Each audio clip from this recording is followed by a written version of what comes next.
Անա, այս տատանումից հետո հիմա սկսենք օդ տատանել։ Բլինչիկները չփորձեցինք Խոդիկյանի այս տարի։ Այս հաղորդմանը իմ միականջի հայտնությունն է։ Այս հաղորդմանը իմ սականջը։ Ողջույն, մեր մեջ ասած, մեր հյուրն է այսօր Նունե Եսայանը։ Իմ ամբողջ Գերդաստանը շատ տաղանդավոր է եւ մամայի կողմը եւ պապայի կողմը։ Հետաքրքիր էր եւ աշխատում է եւ սովորում է, եւ տանջվում է։ Ես միշտ ասել եմ, ես հայտնվել եմ ճիշտ ժամանակին, ճիշտ տեղում։ Իմ բնավորությամբ չար չցանկացող մարդ եմ։ Դրա համար դատարան երբեք չեմ տանի ոչ ոքի։ Նունե, մեծացել ես բավականին մեծ ընտանիքում, միակ երգչուհին ես ընտանիքի, բայց պապիկդ եղել է Գուսան։ Միգուցե քո շնորհը հենց նրանից ես ժառանգել։ Միգուցե, ափսոս որ ես իրեն չեմ տեսել, նույնիսկ հայրս համարյա թե չի հիշում իրեն, որովհետև ինքը շատ փոքր է եղել, երբ մահացել է պապիկս։ Եվ իր գրվածքները ես հիմա ունեմ,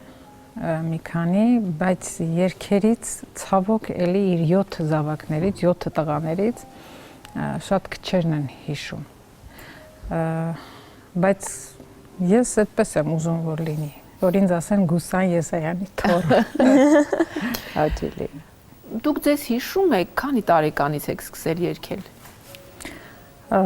Այո, հիշում եմ 5 տարեկանից, թե ինչպես մանկապարտեզում երգում էի։ Որ երգները առաջինը։ Ձմեռային երգերն եմ հիշում, մեր հանդեսը, այնտեղ մանուշակի երգեր, ինչ էր, ես հիմա չեմ կարող մտաբերել երգը, երաժշտությունը,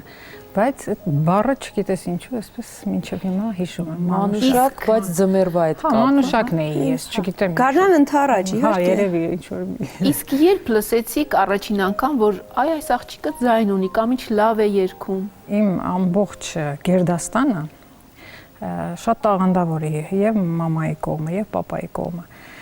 Եվ անընդհատ խնջույքներ էին։ Մեր տանը ես հիշում եմ անընդհատ շաբաթը մեկ կամ առիթ պետք չէր։ Ուղղակի հավաքվում էին եւ դա դառնում էր խնջույք։ Քերիներս էին շատ լավ երգում, հատկապես մի քերի ունեմ, որ ինքն էր ինձնով ավելի շատ զբաղվում եւ ինքը մի սիրած աղջիկ ուներ, անընդհատ ինձ տանում էր իր հետ, որպեսզի ես իրենց շենքի մոտ երգեմ, աղջիկը դուրս գա, այդ ընտանիքը դուրս գա, ինչ որ այնտեղ աժյոտաժ էր ստեղծվում ու ինքը իր սիրած աղջկան էր տեսնում բնականաբար, հարևաններն էլ ինձ երգով էին հիանում։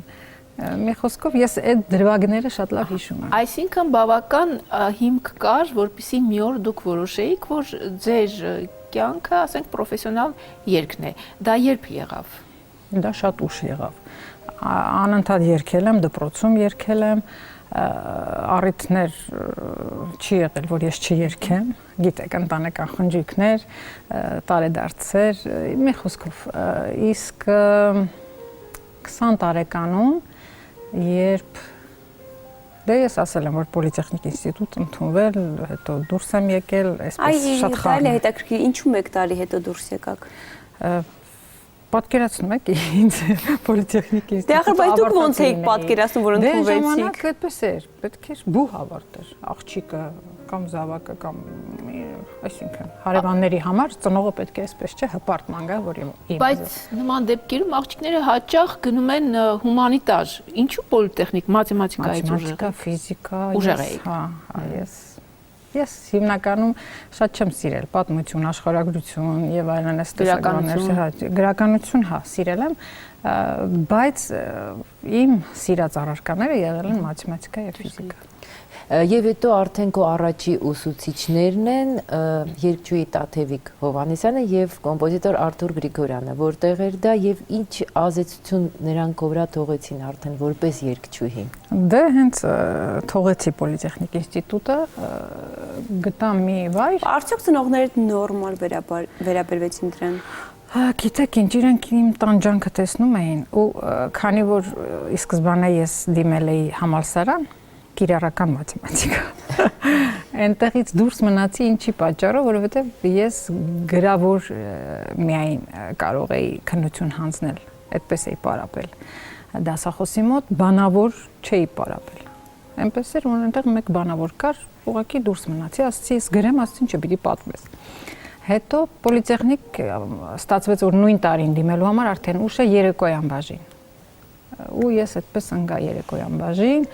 այնտեղ շատ տխուր էր ինձ համար, պատկերացրեք, ավելի տարիքով մեծ մեր կուրսը Աշխատանքից հետո հոգնած մարդիկ դեռ ես էլ էի գնում աշխատելու։ Որտեղ էիք աշխատում։ Ինստիտուտ էր, գծագրական ինչ-որ ինստիտուտ, որ պետք է Ոնց է գույտ կապ չունեն այս պատմությունը։ Բայց ես հիշեցի մի րոպե, Հրանտ Մովսիսյանի հետ ֆիլմ էիք պատրաստել, այնտեղ կան կադրեր։ Դրվագները կան, այո։ Եվ այդպես հետաքրքիր էր, եւ աշխատում էի, եւ սովորում էի, տանջվում էի մի խոսքով։ Մայրս իհարկե դեմ էր, ես որ թողնեի ինստիտուտը, հայրս շատ ուրախ էր, որ ես թողեցի ինստիտուտը, մի խոսքով այնպիսի մի վայր գտա, որտեղ պետք չէր երաժշտական կրթություն։ Եվ դա քոլեջն էր, Հայ համերգինքից այն ժամանակ էստրադային քոլեջը։ Եվ գնացի, ուղղակի պետք է երգեիր, եթե լավ ես երգում, ընդունվում ես, եթե ոչ մի ուրիշ բան քեզանից չէր պահանջվում։ Իսկ ես երգեցի ժամանակ հենց այնտեղ դասավանդում էին Տաթևիկ Հովհաննիսյան, Արթուր Գրիգորյան, շատ մեր շատ տաղն Ռուբեն Մաթևոսյանը, Մարտին Վարդազարյանը եւ ես շատ բան եմ իրենցից ստացել։ Մասնավորապես վոկալ առումով Տաթևիկ Հովհաննիսյանից, իսկ արդեն ոտքի կանգնելու առումով Արթուր Գրիգորյան։ Նույն իսկ ինչ երգով ընդունվեցիր։ Ընդունվեցի Հայաստան երգով Արթուր Գրիգորյանի, բայց շատ ծիծաղելի էր, երբ քննության ժամանակ ես երգում եմ, վերջում ասում են, իսկ ով է գրել այդ երգը։ Եվ ինքն է հարցնում, հենց Արթուրը Գրիգորյան, ասում եմ, չգիտեմ։ Հետո այնքան եմ ամաչել, շատ տարիներ հիշում ու ամաչում եմ, որ ես ինչպես կարող եի գոնե չիմանայի ով էր գրել այդ երգը։ Դա որ տիպն էր։ Դա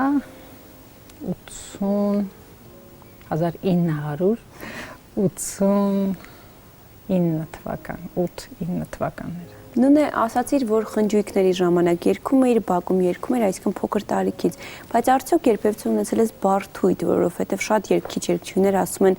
ամաչում էի երգել կամ չգիտեմ, դժվար էր հասարակության մոտ։ Երբ ասում են երգիր, ես չէի կապ չունի որտեղ, հա, երգում էի, բայց բեմում իհարկե, երբ արդեն մեծ բեմ ես բարձրանում, այնտեղ հա կար իհարկե։ Ինչ բարթույթներ կային։ Բարթույթը նա էր, որ երբ առաջին անգամ հեռուստացույցով քեզ դիտում ես, դա մի սարսափելի բան է, այն թվականներին պատկերացնում եք, չկար YouTube, չկար որ հետ տայր նայեիր, առաջ տայր, այսպես սպասում էիր թե ինչ է լինելու, այդ որ նկարել են հիմա ինչպես է լինելու։ Ու ամեն անգամ այսպես չուզելով, ամաչելով նայում էի ինքս ինձ, հայելու առաջ ուրիշ է, բայց հեռուստատեսությամբ ուրիշ։ Հետո կամաց իհարկե սովորում ես սխալները ուղղում ես, շարժումները շտկում ես, խորհուրդները լսում ես մարդկանց ու կամաց մինչև հիմա էլ։ Ես չեմ կարող ասել, որ կամ մի երգիչ կամ երգչի որ բարթույթ չունենա։ Նե, բայց արդյոք ոչ շատ մտերի մեկը կարող է քեզ ինչ-որ մի բան խորհուրդ տալ եւ դու հանգիստ դա ընդունես։ Շատ հանգիստ եմ ընդունում։ Եթե վերլուծելուց հետո զգում եմ, որ ճիշտ էր, եթե զգում ես սխալ էր, ուղղակի Իսկ եթե սխալ էր եւ զգում ես, որ ակնհայտ սխալ են ասում։ Ուրեմն չես անում այն ինչ որ ինքը խորհուրդ։ Բայց դեմքի ժպիտ։ Դու անպայման, ես ինքս այդպեսին եմ բնավորությամբ, անպայման ասում եմ բարի։ Ես հաշվի կառնեմ դա։ Ու հետո արդեն ինքս որոշում եմ։ Կարելի է հաշվի առնել, թե ոչ։ Էլի 1993-ից 95 թվականը դուք Հայաստանում չէիք։ Պատմեք այդ տարիների մասին, որտեղ էիք եւ ինչով էիք զբաղված։ Այնպես ստացվեց, որ մութ ու ցուրտ տարիները, ինչպես բոլորս գիտենք, ոչինչ չկար այստեղ անելու, երգի թատրոնը դեռ չկար։ Եվ առաջարկ ստացա Սիրիայի Դամասկոս քաղաքից, այնտեղ երգելու։ Ես եղել էի մինչ այդ, այնտեղի մեր սփյուռքահայերի հրավերով եւ ծանոթ էի այնտեղի այդ միջավայրին կարող եմ ասել 5 աստղ հյուրանոց էր եւ այնտեղ առաջարկ ստացա 5 աստղ հյուրանոցում աշխատել pub կար ներքնահարկ որտեղ պետք է երգեի միայն եվրոպական երգեր տարբեր տարվա հիթերը հին ու նոր երգեր եւ պետք է ապրեի հյուրանոցում ամեն ինչից կարող էի օգտվել այդ հյուրանոցի եւ գիշերը երգում էի 1 ժամ գալիս էի սենյակ թվում է հաճելի է ամեն ինչ չէ պատկերացրեք 5 աստղ հյուրանոց ինչ էր կունենա չէ Այն ժամանակ երբ որ այստեղ մութ է, ցուրտ է, պատերազմ է եւ ընդհանրապես մարդիկ դժվար են ապրում։ Դա դրախտ էր թվում։ Բայց երբ դա լինում է արդեն 1 ամիս, 6 ամիս, 1 տարի, 2 տարի, արդեն ամեն օր նույն հյուրանոցում, նույն սնունդը, նույն մարդիկ, նույն դեմքերը։ Հետո այն երկիրներ, որ այնտեղ քան զվարճալի տեղեր չկար, որ գնային թատրոն չեմ հասկանում, արաբերենը միայն, կինոն միայն հնդկական ու արաբական։ Հայ համայնքը Դե շփվում էի միայն հայ համայնքի հետ եւ հիմա արդեն շատ ընկերներ ունեմ, հարազատ մարդիկ, կարող եմ ասել, որոնց հետ շփվում էի այնտեղ մասնակցում եմ նաեւ հայկական միջոցառումներին, շատ եմ մասնակցել եւ նաեւ ինձ շատ օգնել են այնտեղի հայերը, շատ թիկունք են եղել։ Եվ այդ 2 տարիների ընթացքում ամենաշատը ինչն էիր կարոտում։ Շատ բաներ էի կարոտում։ Մեր ընտանիքիս էի կարոտում, ընկերներիս էի կարոտում, հետո լսել էի, որ երգի թատրոն արդեն ստեղծվել է, չէիք պատկերացնում ինչ էր ինձ հետ կատարվում, որ ինչու ես այնտեղ չեմ, հա։ Հետո դուք պայմանագրով, այսինքն ինչ որ որոշակի ժամկետով 2 տարով գնացել եք ու չես կարող, եթե խզում ես, ուրեմն պարտավորություններ ունես։ Հետո արդեն այնպես էր, որ տարին 1 անգամ նոր տարվա շրջանում գալիս էի։ Եկա ու տոմսը ձեռքիս եւ նոր պայմանագիրը ձեռքիս այնպես ստացվեց որ չգնացի մնացի այստեղ ավելի լավ եղավ երևի Երբ առաջին անգամ գումար աշխատեցիք դրանից հաճելի բան չկա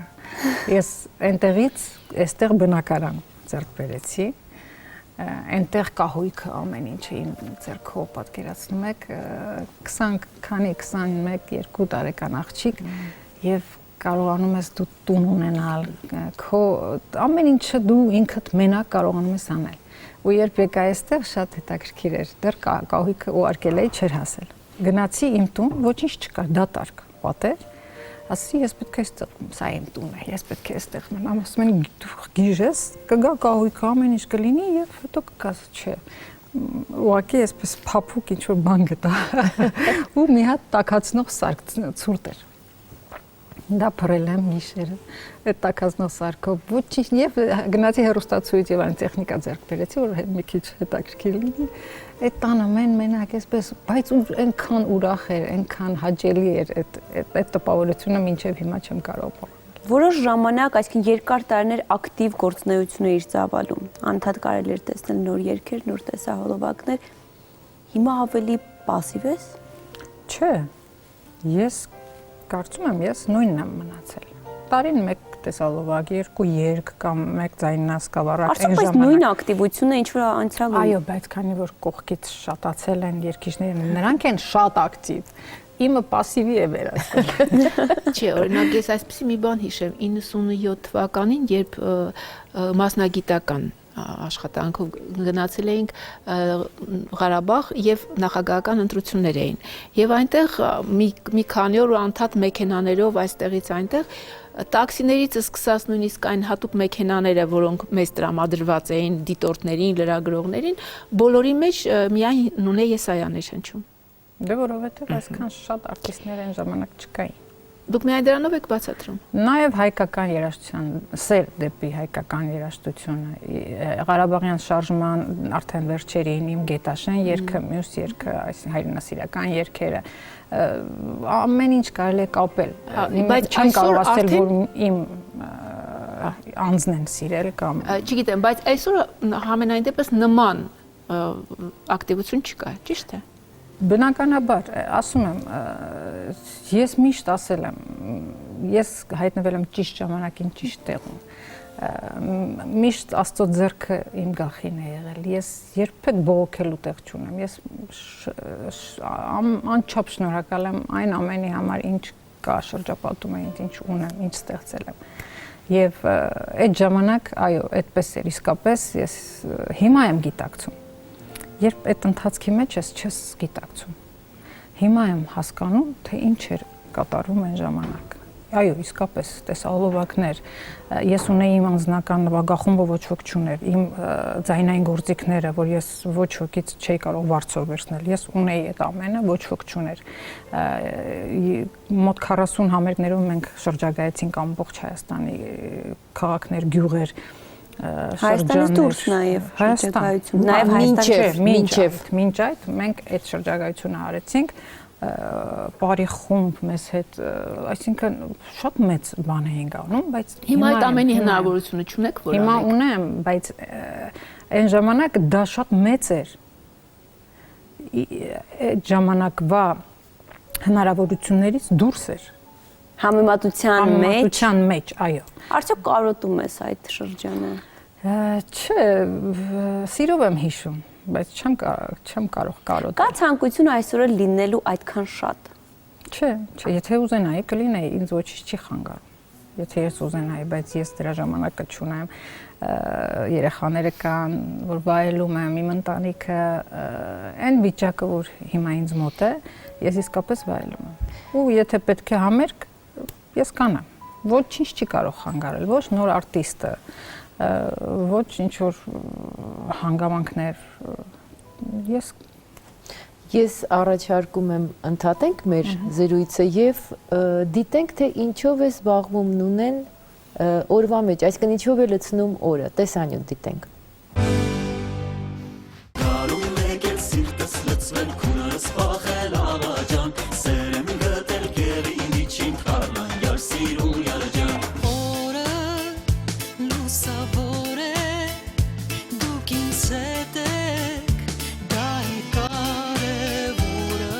Նրա երգը հոգուց է, կատարումը անկեղծ։ Նունե Եսայանն արդեն 25 տարի բեմում է, 200-ից ավելի կատարում, տասնյակ տեսահոլովակներ։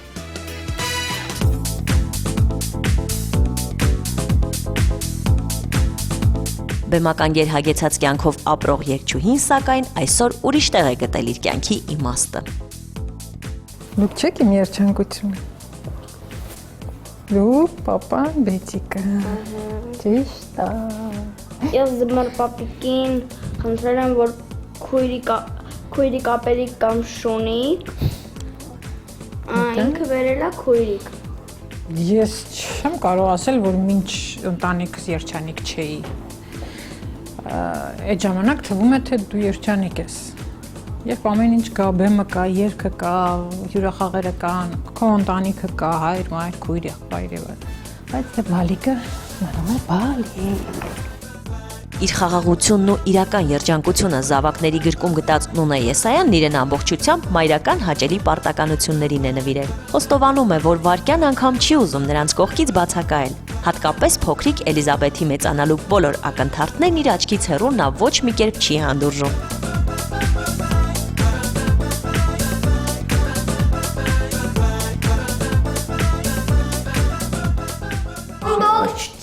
Մենք սրտին պահելով։ Հա, բալես։ Ամբողջ Հենրին էլ է շատ սիրում տոնածառ, խաղալիքները, ես էլ, բետիկն էլ է շատ սիրում, դրա համար որքան հնարավոր է կպահենք։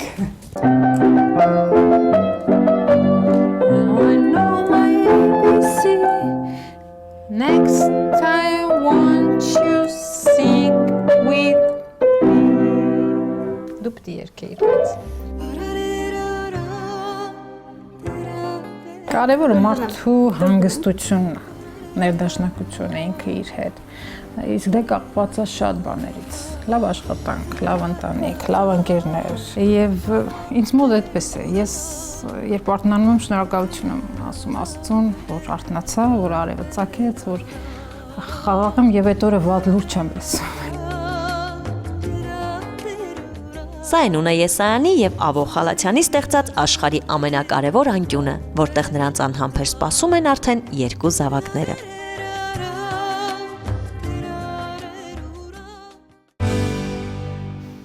Ահա այս ընտանեկան մտերմիկ ջերմ մթնոլորտից գանք դեպի մի քիչ հասարակություն, խոսենք հանրային ճանաչում ունեցող մարդու ճակատագրի մասին։ Հանրային ճանաչում ունեցող մարդը հաճելի կողմեր շատ կա, բայց կա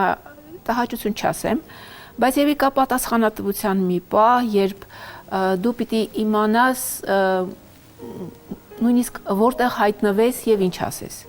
Այս տարիների ընթացքում եղել է նման մի իրավիճակ, որ հիմա որ հետ նայես ու մտածես, որ ես սա չպիտի անեի կամ այստեղ չպիտի լինեի, այդպիսի պահեր լինում են։ Շատ։ Օրինակ։ Դե այն որ մարդիկ քեզանից սպասում են շատ ավելին, քան կարելի է հասարակությունը։ Դու հանրային դեմք ես, իրենց խոսքը ուզում են քո միջոցով փոխանցել, քանի որ քեզ շատ սիրում են ու քեզ շատ հարազատ են ընդունում, ես դա շատ լավ հասկանում եմ, ես դառնում եմ իրենց, իզուր չէ, որ ասում են մեր նունեն, վայ մեր նունեն է, շատ քչերին են ասում մեր, քաղաքական գործ չեն ասի մեր, այս ինչն է, մեր այն ինչն է, դա ամենահաճելի բառակապակցությունն է, որ ասում են։ Եվ վերջին ժամանակները հաճախ ձեր անունը հայտնվում է մի տեսակ չոր պատմությունների մեջ, ասենք Մենա համերգը, հետո Ստամբուլում համերգը, նման ինչ որ իրավիճակներ,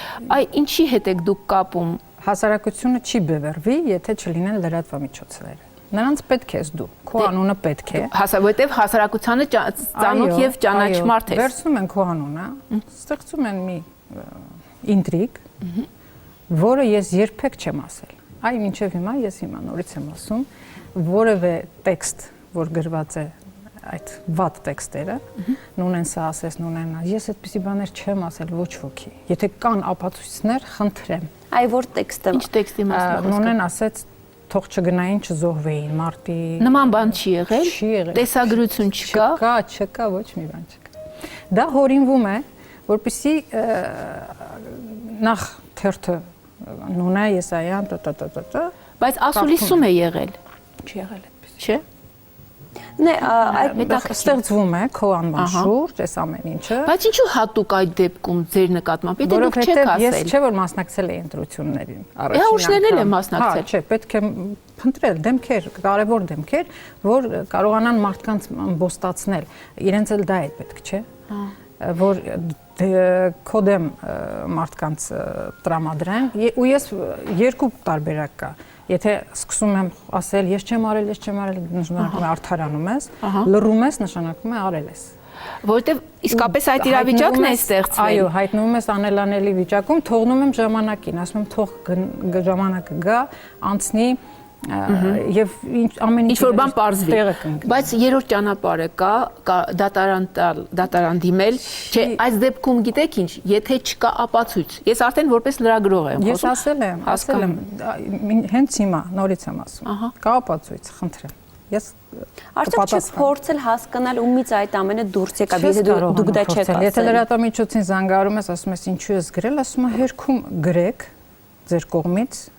Եթե տեսնենք դա նպատակահարմար է, մենք կտպագրենք։ Դեռ պիտի մտածի։ Ամեն դեպքում դուք կարող եք այլ լրատվամիջոցի միջոցով։ Իմ բնավորությամբ չար չցանկացող մարդ եմ։ Դրա համար դատարան երբեք չեմ տանի ոչ ոքի։ Իմ հայն է, իմ Բայց այդ նույն հայը ձեզ աստորեն ամբաստանել է։ Ոչինչ։ Հա։ Վերևում Աստված կա։ Ես միշտ ասում եմ, ես ամեն մարդի իրացի համար պիտի պատասխան տա, ոչ մի վատ բան չեմ կամենում իհարկե, բայց ամեն մարդ պատասխան կտա, ժամանակը կգա եւ պատասխանը կտա։ Եվ այդ ամեն ասենք կարդալուց իմանալուց հետո, նույնը ես անը ինչ է զգում։ Դե ցավալի է։ Եվ ինչպես է դիմանում։ Ցավալի է, միայն ես չեմ, պատկերացրեք մայր կա, հայր կա, ընտանիք կա, բոլորն էլ զայրանում են, փորձում են հեռու պահել ինձանից։ Ես էլ շատ ինտերնետային մարդ չեմ, իրենք էլ երբեմն փորձում են այդ ամեն ինչը ես չիմանամ։ Շատ ժամանակ ասում եմ, բանի տեղ մի դրեք, ոչինչ եւ այլն, բայց ես ինքս իսկապես ցավում եմ։ Այսինքն տարիների ընթացքում արտիստը չի կարողանում այնուամենայնիվ հասնել այն շրջանին, որ չզգա այդ ամենը։ Չի կարող։ Չթողի ներս։ Արտիստը զգայարանների մի խումբ է, չգիտեմ, ոնց ասեմ։ Բայց այսօրվա ինտերնետային դարում եթե չկոփես քեզ, չէ, ես դե փորձում եմ չունեմ Facebook, չունեմ ոչ մի կայք, որտեղ ես կամ իմ անունով շատ մարդ կա, բայց ես չեմ։ եւ աշխատում եմ հեռու մնալ ամեն տեսակ ինֆորմացիայից։ Բայց հետաքրքիր է, որ շատ արտիստներ այսօր հենց ինտերնետի միջոցով են փորձում իրենց այդ PR ասվածը անել, լայքեր, էջեր, Instagram, վաղ չկա, որ կայք արդեն համարվում է որոշ չափով անցած էտապ։ Չկա վաղ, որ ես չկամ սոցիալական կայքերում։ Facebook-ում կայք, այսինքն էջում։ Էջ ունեք այնուամենայնիվ։ Կա էջ, որ մարդիկ զբաղվում են, եթե ունեմ նորություններ։ Ուրեմն կա։ Բայց ես չեմ ընդհանրապես հեռու եմ Facebook-ից, որովհետև վատից բացի ուրիշ լավ բան այդտեղ չեմ տեսնում։ Նույնը խոսենք նաև բարեգործական կազմակերպության մասին, որը դու ունես, փորձենք հասկանալ ինչով է զբաղվում այժմ կազմակերպությունը եւ հասկանանք ինչու է հաճախ աղմուկ լինում կազմակերպության հետ կապված որոշ գումարներ, որոնք փոխանցվում են կազմակերպությանը, չեն վստահում մարդիկ։ Այո, իսկապես, քանի որ քո անվան շուրջ արդեն բացասական ինչ-որ բան է ստեղծվել, մարդիկ փորձում են էլի կասկածել արդեն։ Չնայած ես այստեղ դետեկտորի նման ինչ-որ մի բան կա ինձ մոտ, ես փողոցում քայլում եմ կամ ինչ-որ տեղ եմ գնում ու մինչ այսօր որևէ վատ խոսք որևէ մեկից չեմ լսել, այսինքն հասարակությունից։ Բարեգործականը ստեղծվեց ուղղակի միայն մեկ պատճառով, որ դա պաշտոնական դարձավ։ Ես 25 տարի է բեմում եմ եւ 25 տարի է զբաղվում եմ բարեգործությամբ, հենց առաջին համերգները, որ ասացի, այդ 40 համերգները պաշտոնական թե հասարակական հնչեղություն ստացավ։ Չէ, պաշտոնական, այսինքն թղթով դարձավ բարեգործական կազմակերպություն։ Այո, հասարակական կազմակերպություն է։ Եվ ստեղծվեց, որ կարողանան շատ մարդիկ ասում են, մենք էլ ենք ուզում քո միջոցով օգնել, բայց շատ տգեղ էր, երբ իրենք ուղղակի այսպես ինձ տային ինչ-որ մի բան, ես ասացի, դե որ այդպես է, շատ եք ուզում, իմ միջոցով լինի ամեն ինչ, խնդրեմ։ Ստեղծվեց կազմակերպությունը, հիմա իմ միջոցով նաև շատերը օգնում են, ում որ պետք է։ Բայց փաստորեն ոչ միայն անհատները Պետ բյուջեից էլ կա որոշակի Պետ բյուջեից կա որոշակի օգնություն, այսինքն քանի որ սա հասարակական կազմակերպություն է եւ հիմա արդեն դպրոցը կա եւ այնտեղ տարածքի հետ կապված տարածքը այո 10 տարով ուղղակի տրամադրել են կազմակերպության անհատույց այսինքն բայց դա ձևակերպվեց քանի որ լրատվամիջոցներին շատ հետաքրքիր էր դա որ նվիրել են տարածք կենտրոնում Նոնե Եսայանին իսկ կենտրոնում չէ կենտրոնում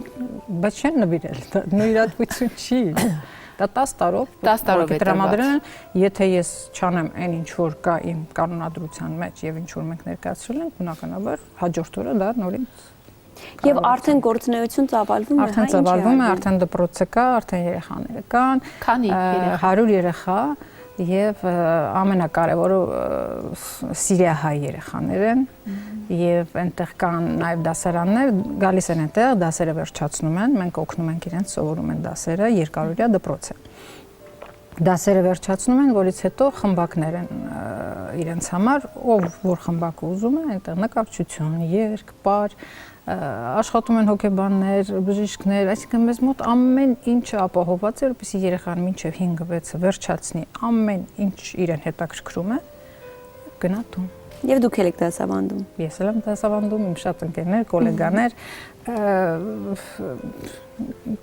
համեցեք մեզ մոտ, անպայման ես ձեզ կհրավիրեմ եւ կտեսնեք ինչ լավ դպրոց ունենք մենք։ Նույն իսկ երգի ոլորտում ինչ նոր բան սպասեն քեզանից, նոր երգ, տեսահոլովակ, համերգ։